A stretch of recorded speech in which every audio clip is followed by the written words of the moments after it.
नमस्कार साथियों, गंगा स्टडी के यूट्यूब चैनल में आप सभी का स्वागत है।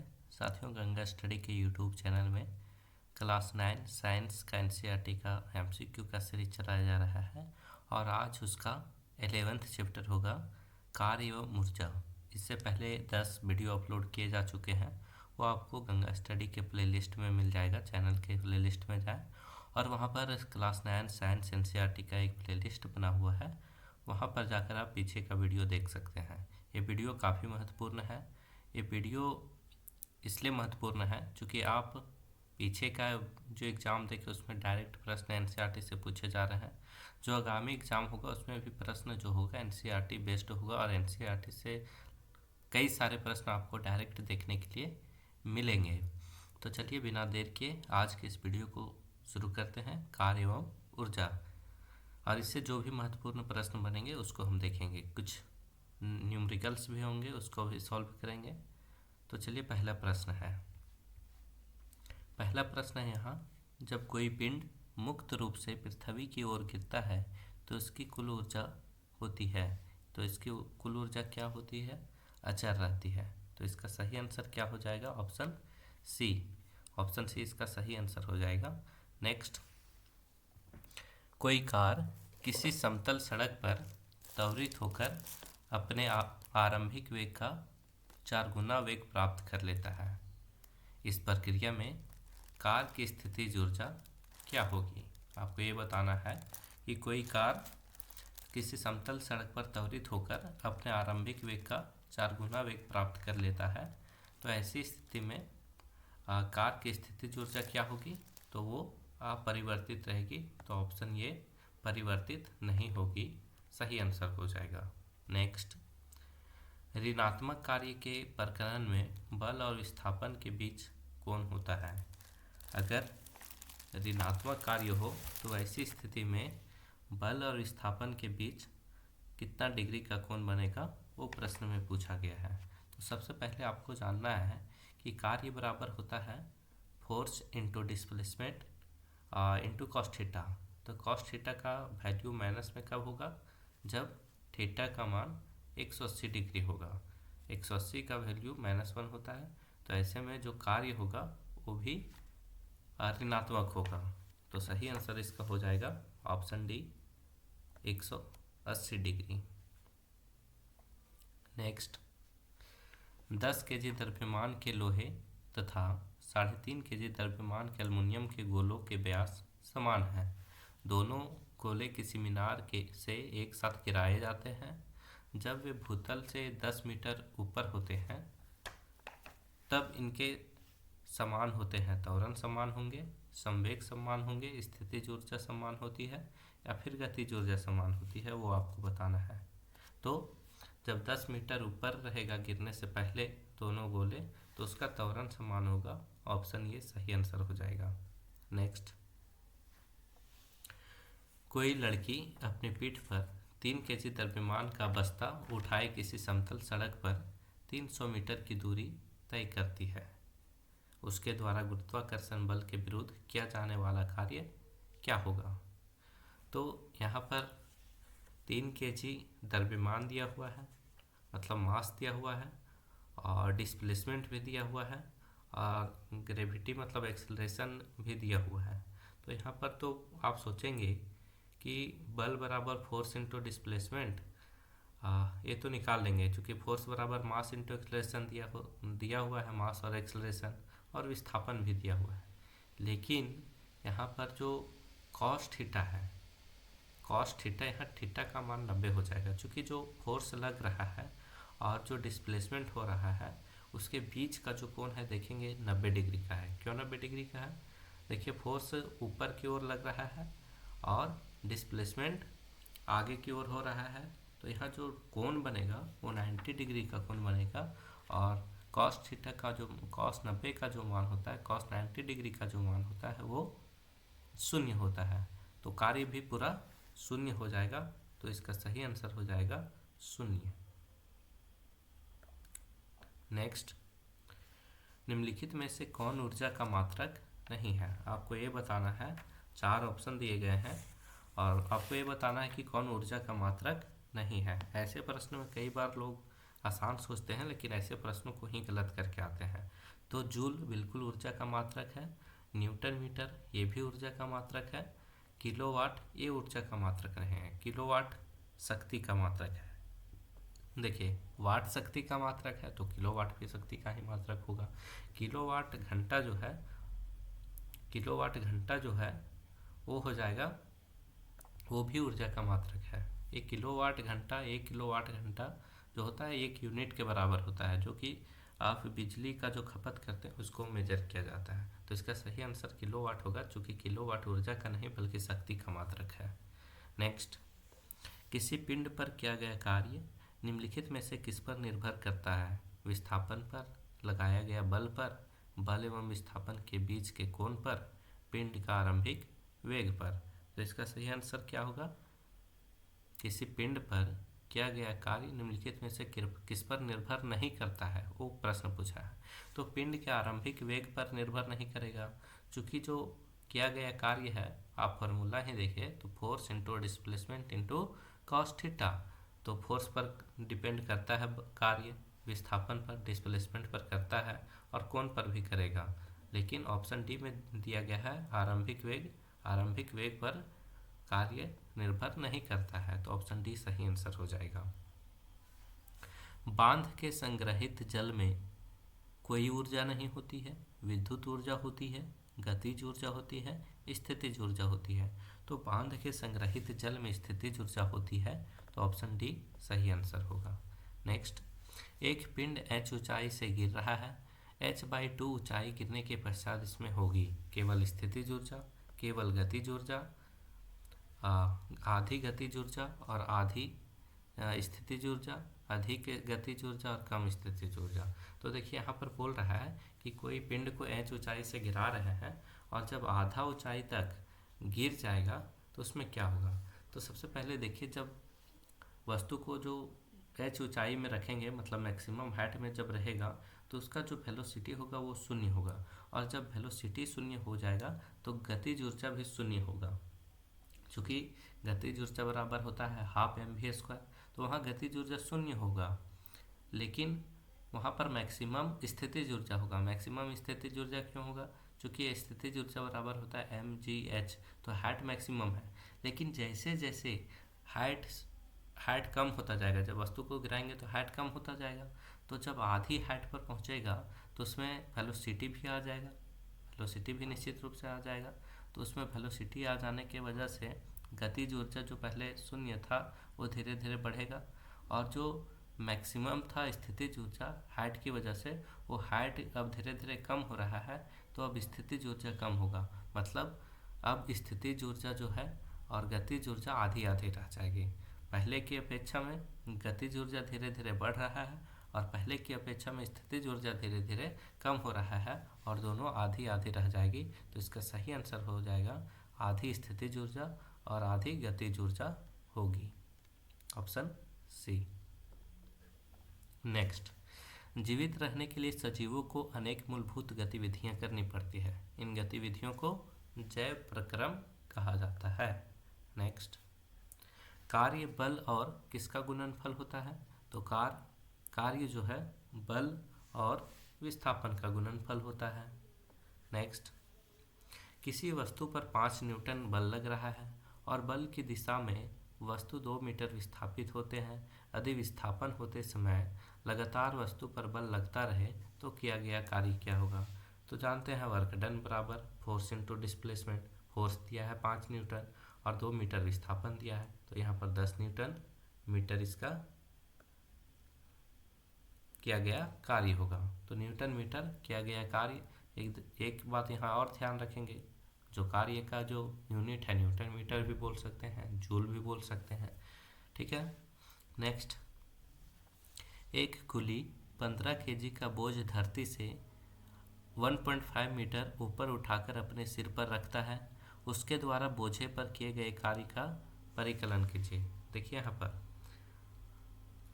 जो बोझा है वो अपने 15 केजी का जो बोझा है 1.5 मीटर उठाकर अपने सिर पर रखता है, और उसके द्वारा बोझे पर किया गया कार्य पूछ रहा है, ठीक है। तो यहाँ पर देखिए फोर्स जिधर लग रहा है और जिधर डिस्प्लेसमेंट हो रहा है उसके बीच 90 डिग्री का कोण नहीं बन रहा है, तो यहाँ पर शून्य कार्य नहीं होगा। तो क्या होगा, क्या दिया है यहाँ पर, मास दिया है और क्या दिया है, और दिया है 1.5 मीटर डिस्प्लेसमेंट दिया है। तो यहाँ पर मास दिया है 15 kg। देखिए फोर्स वर्क बराबर फोर्स इंटू डिस्प्लेसमेंट, और फोर्स बराबर लिख सकते हैं हम मास इंटू mg लिख सकते हैं इंटू डिस्प्लेसमेंट जो s दिया है। फोर्स के बदले में हम mg लिखे हैं और m दिया है 15 और g का मान आमतौर पर 10 हम लेते हैं और s का वैल्यू दिया हुआ है 1.5।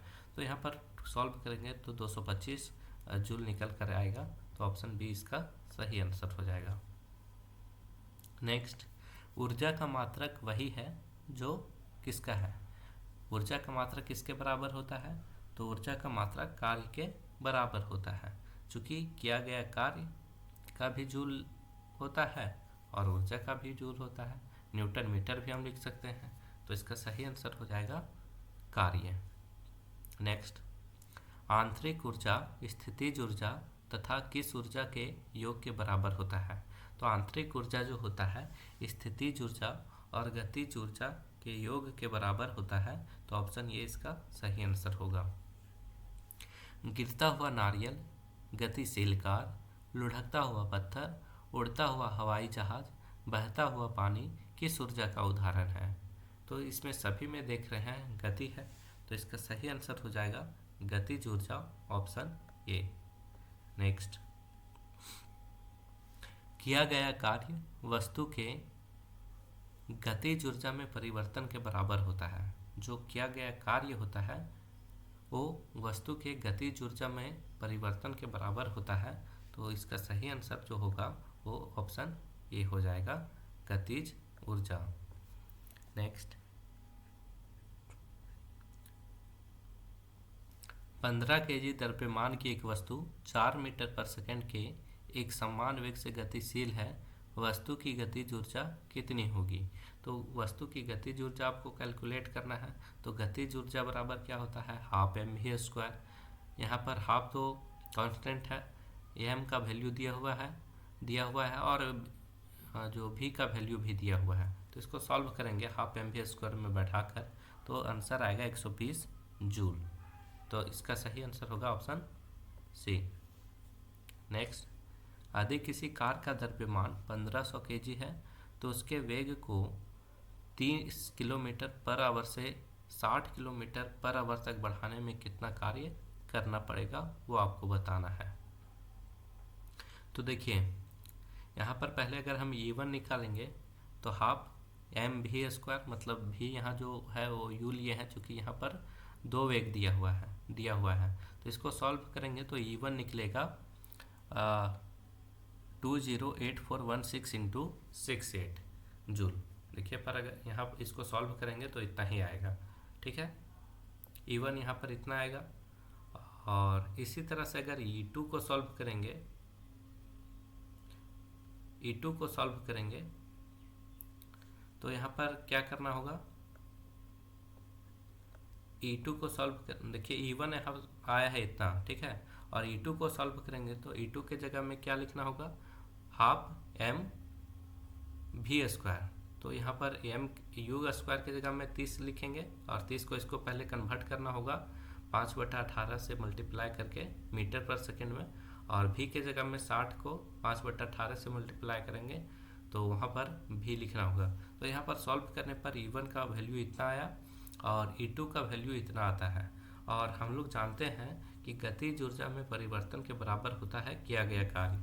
तो E2 माइनस E1 कर देंगे तो आ जाएगा 156375 जूल। तो इसका सही आंसर हो जाएगा ऑप्शन बी। नेक्स्ट, 10 kg द्रव्यमान की एक वस्तु को धरती से 6 मीटर की ऊंचाई तक उठाया जाता है। वस्तु में विद्यमान ऊर्जा का परिकलन कीजिए। और यहाँ पर g का मान बोला है कि 9.8 मीटर पर सेकेंड स्क्वायर आपको लेना है। तो गतिज ऊर्जा यहाँ पर क्या होगा, 10 kg द्रव्यमान की एक वस्तु धरती से 6 मीटर ऊपर उठाया जाता है।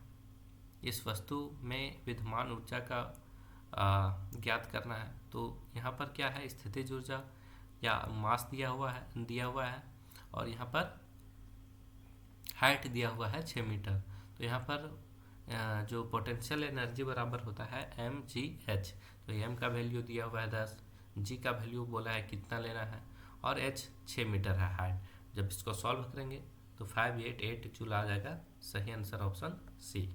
नेक्स्ट, कार्य करने की दर या ऊर्जा रूपांतरण की दर को क्या कहते हैं? कार्य करने की दर या फिर ऊर्जा रूपांतरण की दर को क्या कहा जाता है? तो शक्ति कहा जाता है। तो इसका सही आंसर हो जाएगा ऑप्शन बी। नेक्स्ट, वाट मात्रक है। वाट किसका मात्रक है? कार्य का, ऊर्जा का, शक्ति का या फिर बल का? तो वाट जो है वो शक्ति का मात्रक है, जो कि मैं पहले भी बताया। नेक्स्ट, 50 केजी द्रव्यमान का एक लड़का 1 सोपान पर दौड़कर 45 सीढ़ियाँ 9 सेकंड में चढ़ता है। यदि प्रत्येक सीढ़ी की ऊंचाई 15 सेंटीमीटर हो तो उसकी शक्ति परिकलन कीजिए और जी का मान आपको 10 मीटर पर सेकेंड स्क्वायर लेना है। तो यहाँ पर देखिए मास दिया है, जी का मान दिया है और हाइट अगर 45 सीढ़ी है और प्रत्येक के ऊंचाई है 15 सेंटीमीटर, तो टोटल जो हाइट है वो निकालेंगे तो 45 गुने 15 करेंगे और यहाँ सेंटीमीटर में दिया हुआ है सीढ़ियों के बीच की ऊंचाई, तो इसको मीटर में बदल लेंगे। तो जब हाइट निकालेंगे तो 6.75 मीटर हो जाएगा। और पावर बराबर क्या होता है? Work done by time. और वर्क जो होता है ऊर्जा के बराबर होता है। तो ऊर्जा जो पोटेंशियल एनर्जी बराबर mgh होता है, तो mgh बाई टी हो जाएगा पावर बराबर। वर्क की जगह में हम mgh लिखे हैं, चूँकि mgh और वर्क मतलब कार्य और ऊर्जा बराबर होती है, तो mgh बाई टी लिख दिए हैं पावर का। तो m का वैल्यू दिया हुआ है और g का वैल्यू दिया हुआ है और h का वैल्यू भी दिया हुआ है।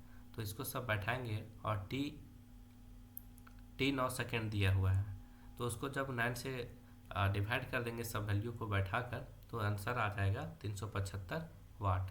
ठीक है, इसको आप सॉल्व कीजिए, आपका आंसर आ जाएगा 375 वाट। नेक्स्ट, किलोवाट घंटा मात्रक है बल का, शक्ति का, ऊर्जा का या फिर द्रव्यमान का? मैंने पहले भी बताया किलोवाट जो घंटा है वो ऊर्जा का मात्रक है, ना कि शक्ति का। चूँकि 1 किलोवाट बराबर 1 यूनिट होता है, जो हम ऊर्जा खपत करते हैं बिजली में वही होता है किलोवाट घंटा। तो ऊर्जा का मात्रक है किलोवाट घंटा। 1 किलोवाट घंटा बराबर क्या होगा? 3.6 इंटू 10 टू द पावर 4 और 3.6 into 10 to the power 5, 10 to the power 6, 10 to the power 7, आपको ये बताना है। तो देखिए 1 किलोवाट बराबर को क्या लिख सकते हैं? 1 किलोवाट घंटा को क्या लिख सकते हैं? 1 किलोवाट इंटू 1 आवर घंटा भी लिख सकते हैं।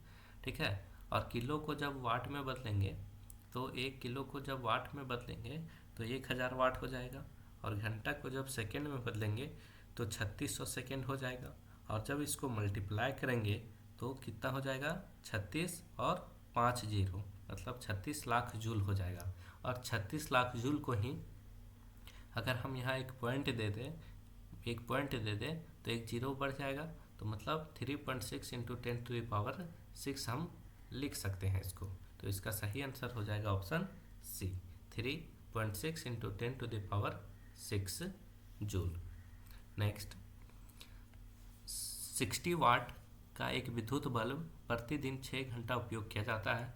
बल्ब द्वारा एक दिन में खर्च की गई ऊर्जा की यूनिटों का परिकलन कीजिए। देखिए, तो पावर बराबर क्या होता है? पावर एक दिया हुआ है 60 वाट और 60 वाट को जब हम लिखेंगे किलोवाट में तो यहाँ पर किलोवाट होगा, तो 0.06 किलोवाट हो जाएगा। क्योंकि 1000 से जब हम डिवाइड करेंगे तो 0.06 किलोवाट हो जाएगा। ठीक है, अब एनर्जी पूछा है कि कितना ऊर्जा खपत हुआ है वो पूछा है। तो एनर्जी बराबर पावर इंटू टाइम, जितना पावर कंज्यूम हुआ है उसको कितना घंटा यूज किए हैं उससे जब मल्टीप्लाई कर देंगे तो आपका किलोवाट घंटा निकल जाएगा। ठीक है, किलोवाट घंटा ही तो निकालना है यूनिट के लिए, वही तो होता है यूनिट का मेजर। तो पावर दिया है 0.06 आवर जो किलोवाट में है और घंटा कितना दिया हुआ है, 6 घंटा। तो इस तरह से जब मल्टीप्लाई करेंगे तो 0.36 किलोवाट आवर आ जाएगा और वही होता है 0.36 यूनिट, इसी को बोल सकते हैं। तो इसका सही आंसर हो जाएगा 0.36 यूनिट, ऑप्शन सी। तो इस तरह से आज हमने कुल 26 प्रश्नों को देखा इस चैप्टर से, और ये सभी प्रश्न आपके आगामी एग्जाम के लिए काफ़ी महत्वपूर्ण है। अगर आप चैनल में नए हो तो चैनल को सब्सक्राइब कर लें, और पीछे का वीडियो नहीं देखे हैं तो आप प्ले लिस्ट में जाकर अवश्य देख लें एग्जाम से पहले। आज के वीडियो में बस इतना ही, धन्यवाद।